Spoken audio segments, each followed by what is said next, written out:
news comes first. This is ABC 7 Extra.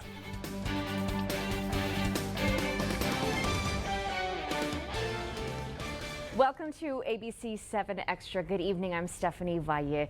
For the next half hour, we are talking about several different topics, movies, the Locomotive FC, and AI. First, in light of the 94th Academy Awards broadcast airing here on ABC 7 tonight, we're delving into the 2023 movies that featured El Paso, El Pasoans, and the borderland as a whole. I'll be joined by a film critic and a writer-director, both based here in El Paso.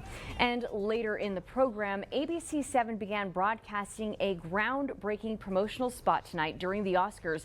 Now, hear me out. This is not a shameless plug. This is actually groundbreaking because of the technology our graphic design and promotions teams deployed to make it. Now, this was the work of artificial intelligence. I'll be joined in studio by our crew that's typically behind the camera to explain. And finally, my co-anchor Paul Cicala will take over Sunday Extra to get loco with the locomotive. I'd like to think that Paul would be proud of my little play on words there. But Paul will be talking about the season, which just kicked off Saturday night, what we can expect from our city's professional soccer team, both on and off the pitch. Joining me now in studio to talk about El Paso's Film Connection is Felipa Solis, El Paso's premier film critic and member of the Broadcast Film Critics Association, and Carlos de la Torre, a writer and director based here in El Paso. Thank you both for being here tonight. What a night it is. It really is very great. exciting, very exciting. Well, first I want to talk about the 2023 El Paso Movie Connection that made me so excited. I actually shrieked in the theater when I saw this because, well, you know, it was very exciting, but I'm sure everyone else around me was not happy with it. But I'm talking about El Paso native and my fellow Hanks High School alum, Ryan Williams. He and I actually were in broadcasting and theater together at Hanks, and he also worked as a video editor here at KVIA before eventually moving to California, and the rest is history. So Felipa, Ryan's small role as his real-life wife, America Ferrera's on-screen husband, made quite the buzz. It was fantastic, and the great part was, because we've both been in this industry as long as we have, I used to interview Ryan when he used to do small films, and I remember, I believe it was 2005, and he did a movie called Muertas, where I think he met America, but it was incredible. I wasn't expecting it. I was there in all our Barbie regalia. I was surrounded by just hundreds of little girls, and then all of a sudden I'm like, Ryan, out loud. And it's fantastic because everything that Ryan has done, he always comes back to El Paso, and he makes El Paso a priority, even though his work takes him elsewhere. But to be seen in Barbie like that, and to be really not just the box office film of the century, but being such an important film for all of us. Yes. And although it wasn't really represented in a large way with the Academy Awards, it is important to see that people who are making a difference, like Carlos here, are in the most important films that we have in our decade. And Carlos, it was something that really was fortuitous for Ryan because this role was actually written already, and yet it resembled him so well, according to America and Greta Gerwig, saying that they had cast someone, or they had someone in mind, like, oh, he could be just someone learning Spanish on Duolingo, and she's like, that's what my husband's doing in the other room. So just wanted to get your take on, like, how, as a writer, how something like that, how that makes you feel when you have an idea for something and then you see it come out so well. Sure, I mean, it's a dream come true ultimately, especially as a director, writer-director. You get to envision that on the page, and you hope it's going to work on the screen. So the moment that it happens, it's essentially like magic. All the pieces click together just right. And Greta knows what she's doing. She's a fantastic director, and got to co-write that with Noah Baumbach, her husband, as well. So I'm sure they have, between the two, they're amazing filmmakers, and they have the vision. So it's the most special moment in the editing room is to sit there and say it worked. Yes, it's fantastic. Right. Exactly. So now, from a major blockbuster that garnered numerous nominations to a comic book turned movie that centered around a Latino superhero. That love you feel for your family makes you weak. You're wrong. My family, that's what makes me strong. Talking about the Blue Beetle, Carlos, remind us about the connection that the Blue Beetle has to El Paso. Well, essentially, the Blue Beetle, ever since its inceptions in the comics, was always set in El Paso. which is a very special thing, just to be able to read that on the page and then be able to see it kind of come to life, essentially. So very special connection to El Paso, very special connection to our people and our community, and even seeing little moments of El Paso in the film as well was special. Now, Felipa, there was a little bit of grumbling from El Pasoans who wanted it to be shot here, who wanted it more prominently featured. What do you have to say to that? Oh, well, it was a studio, you know, as you understand, there are studio decisions. They called it Palmera City, I believe, and which was in El Paso, but there were so many bits and snippets from him having tacos when he gets off the airplane with his family on down that makes you understand where people in the audience were actually applauding. Again, when the big studios make decisions, especially when we're talking about the comic book heroes, there's nothing you can do. However, we can only hope that next time around, if there is a sequel to Blue Beetle, if he continues his escapades, that El Paso will figure more prominently.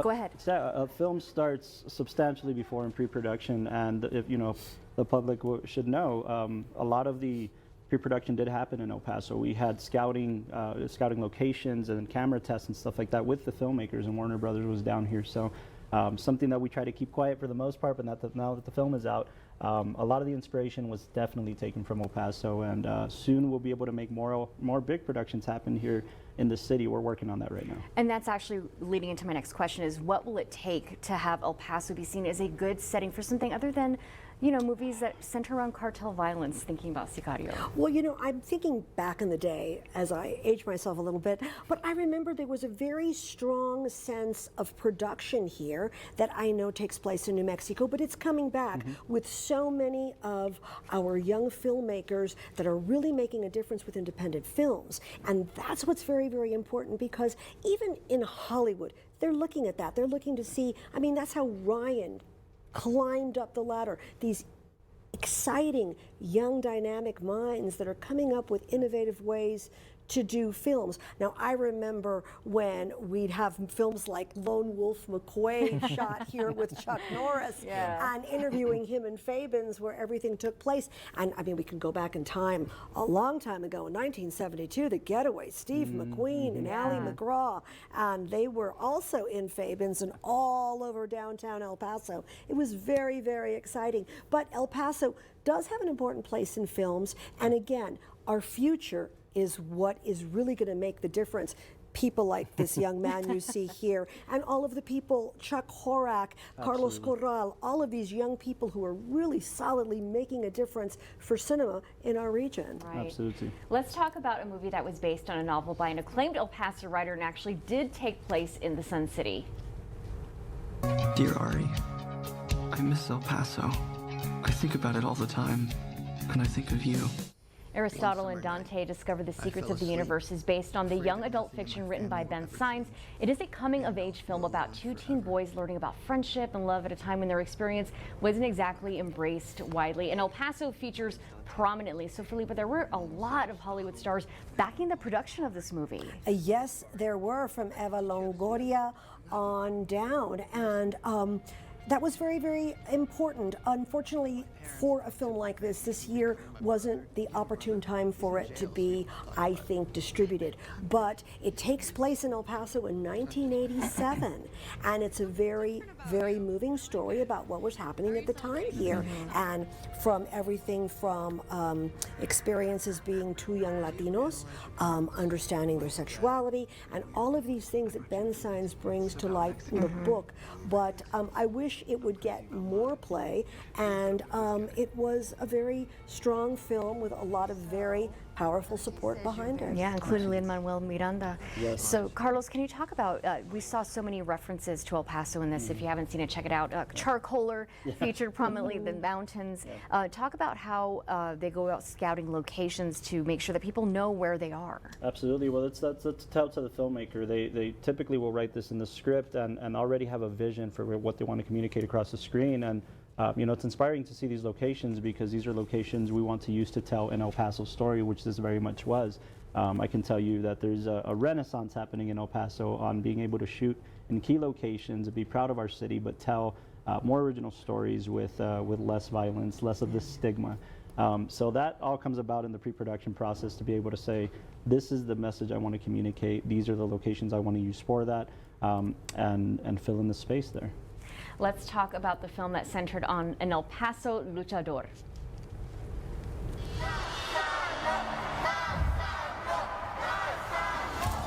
Love that. Cassandro is a true story about the exotico character created by Saul Armendariz, a gay amateur wrestler from El Paso, and his rise to international fame. Felipe, there were so many reasons to root for this movie. You have Gael Garcia Bernal starring, and there are so many Mexican actors featured. Well, I mean, this was just, Saul Armendariz as a human being is absolutely magnificent, and how he kind of just brought the exotico to life, and representing this area was amazing. And Gael Garcia Bernal captures him so brilliantly on the screen, and it's such an important film of the time as well. This is El Paso, maybe late 80s, 90s, and Saul worked at H&H Car Wash, and you see the blue booths and the things that are kind of typical. There's a moment that's incredibly stunning at the beginning when he's crossing the bridge with his little maletita, and it's just like, wow, it's just that life from El Paso. Juarez as a luchador, how he rose, how there are ups and downs in every life, and of course Bad Bunny plays Felipe.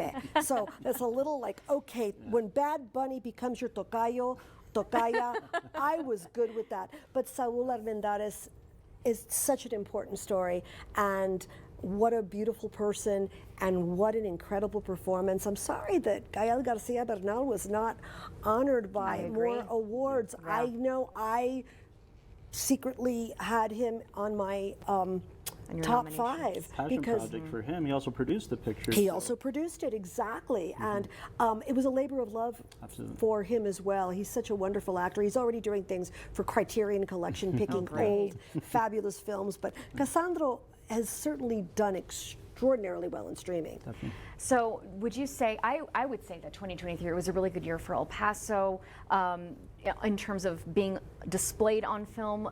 Can you give us an idea of maybe what we could see for the coming year in terms of El Paso? Sure, as mentioned, you know, we're having a renaissance right now amongst filmmakers, and it's exciting to see these big productions come to town. We're talking to more people to let them know this is our big backlot. I always say that we have everything here. We have mountain ranges, we have a city skyline, we have the suburbs, I mean everything that we can really shoot here, a desert. So it's very exciting to see that, but we're going to tell more original stories, more stories that we can connect to, not just here in El Paso, but that are universal, but very much set here, that we can showcase our community, showcase love, loss, the pursuit of happiness, etc., in a refreshing take, because the voices in El Paso are original. I can tell you that firsthand, so we can definitely look forward to more of that. And we certainly saw that in 2023 as far as original voices from Barbie on down. Wow, we were well represented. Definitely. Felipe Solis, Carlos de la Torre, thank you both so much for doing one of my favorite things, which is talking about movies. I appreciate it. And coming up after the break on ABC 7 Extra, we are talking about KVIA and AI. There are trucks, and then there's the GMC Sierra. Available with the connected driving experience. And the world's first 6-function multi-pro tailgate. GMC Sierra. It's the truck. Or Texas residents get 1.9% APR for 72 months on select Sierra 1500 models. See your El Paso Las Cruces GMC dealers. I was driving one night, and I hit a guy who was walking across the street. Wish I could take that moment back. When you're behind the wheel, slow down. Stop for people in crosswalks, and pass bikes at a safe distance. Because what happens in an instant can stay with you for life.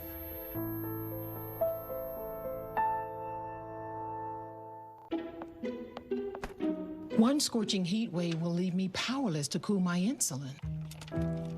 When the storm rolls in, my time to find a pet-friendly evacuation center will have run out. I'm relying on luck, but who knows if it'll be on my side. When it comes to disasters and emergencies, it's not a matter of if, but when. Take control. 1. Assess your needs. 2. Make a plan. 3. Engage your support network. Let's prepare so we all have a better story to tell. Make your first move with battery power made by Steel.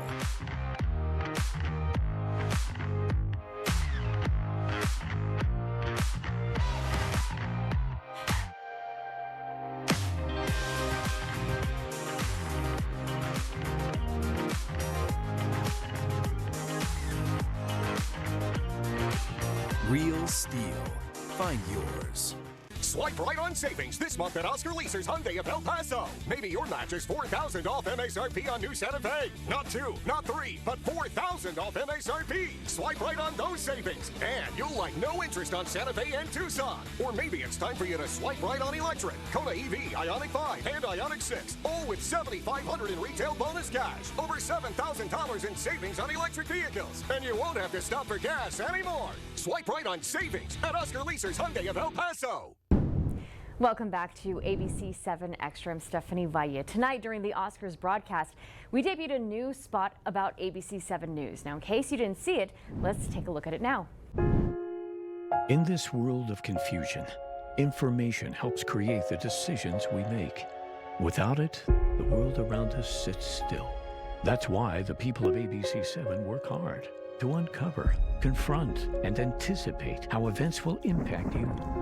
In a world full of misinformation, trust us to filter out the noise so that we stay informed. Because together, we are ABC 7, where news comes first. Joining me now in studio are two people who are usually behind the scenes. We have Eric Bowers, who is our creative director, and we also have John McMinn, who is our marketing director here at ABC 7. Thank you both for joining me in studio. Very excited to be here. Thanks. So you worked on this promotion, and I'm sure for some people watching at home, they maybe didn't think that it was that creative, but tell us why this was so groundbreaking. Well, go ahead. Well, for starters, we wanted to try and do something a little bit different. Normally we're out in the field shooting something, or we're here in the studio, as you know, we're shooting stuff with you.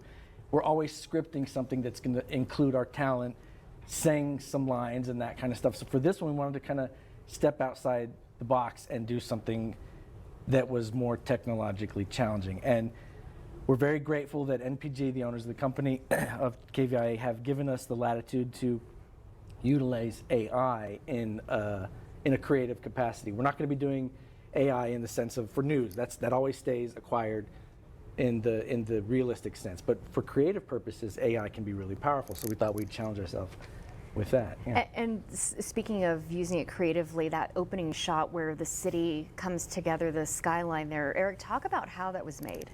Yeah, so we were actually able to use drone footage from John Ross, who's our director of creative services here. Flies around the drone. He took that drone shot at night. And we were using a new technology. It's actually called Gaussian splatting. Oh. I'll be using technical words.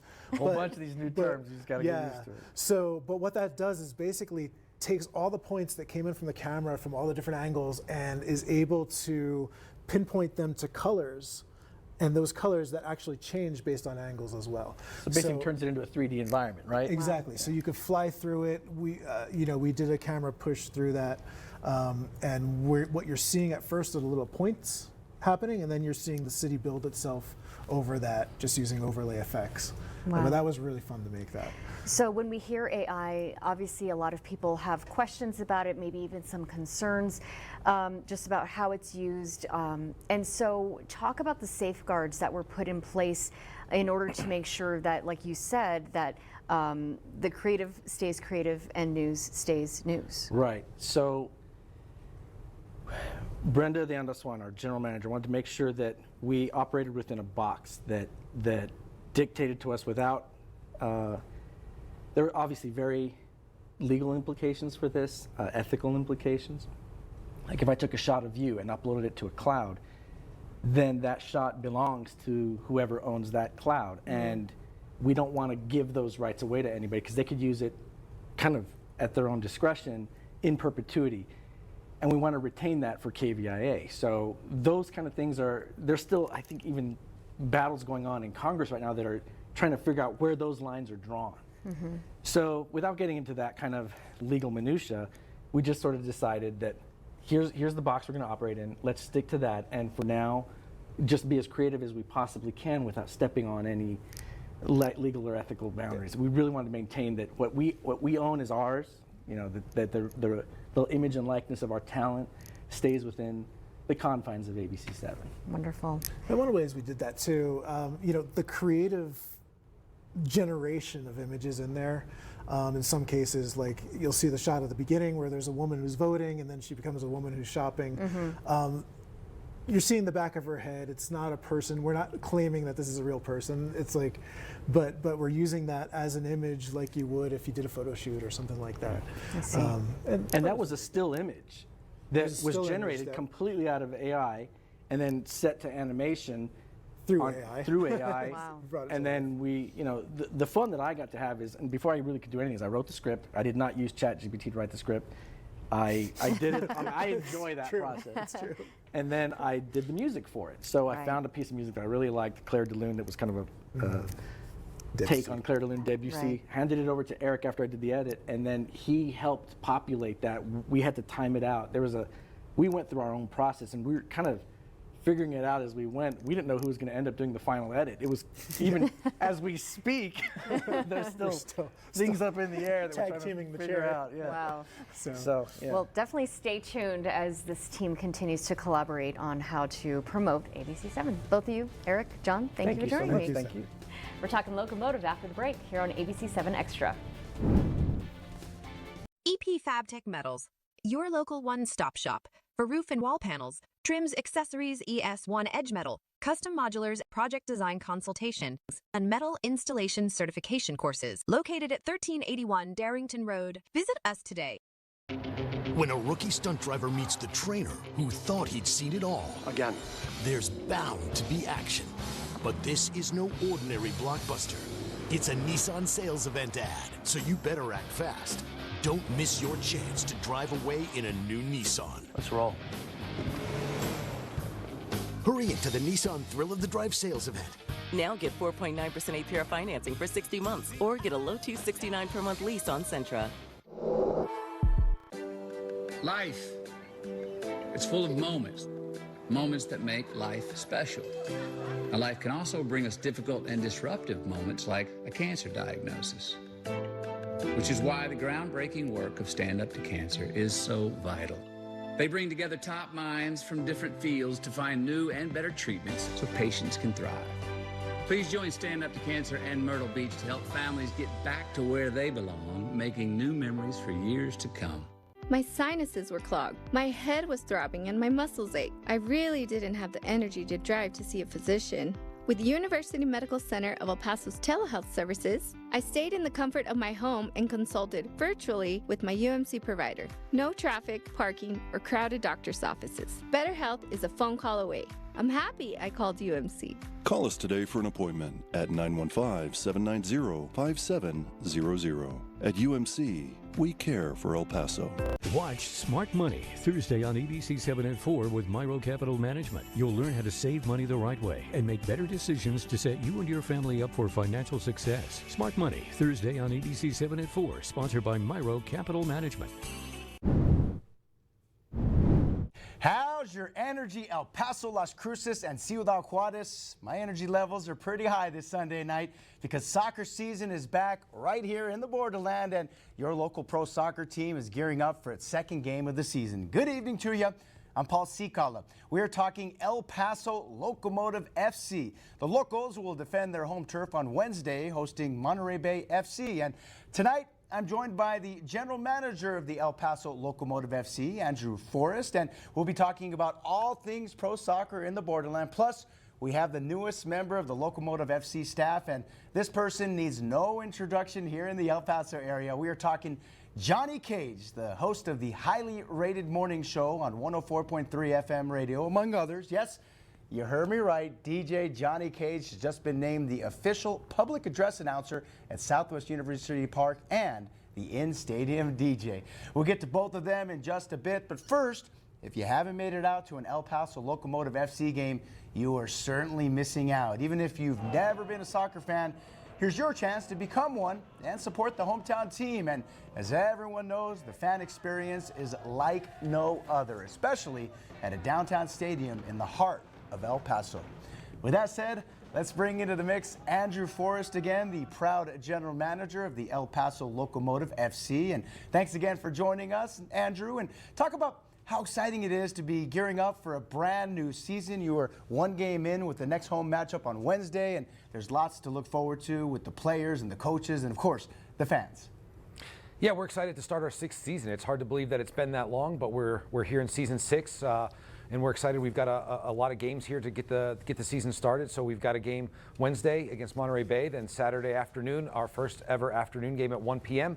And then we follow that with the next Wednesday against a big-time friendly, our first ever gated friendly with FC Juarez. So we're really excited to play our sister club, and that's going to be a big game for the fans in the borderland. That is going to be fun for both people from El Paso and Ciudad Juarez. And obviously the fan experience for the El Paso Locomotive FC goes beyond just the X's and O's of the game itself. When you head to a pro soccer matchup here in El Paso, you hear the passionate fans cheering, the banging the drums in the stands, the vision board showing fun bloopers, all the ambiance, and of course, the music, the entertainment, the DJ, Johnny Cage. And Johnny, how pumped up are you to be taking on this role, not only with the PA announcer roles for the Locos, but also getting the crowd riled up with all the music you'll be providing?